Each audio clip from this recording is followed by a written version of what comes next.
Now we have the Davao bus. These are only 10 buses. This is not the entire project.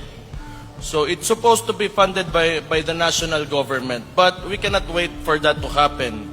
Since I think the national administration has other priorities as of now. So wala kayo nila mapundok eh. But as you all know, Davao City is debt-free until now. So wala tayo utang. Maunang kaya na to mo gasto, mo palit ta og mga ingon aning sakyanan para sa inyo ha. Ato aman eh.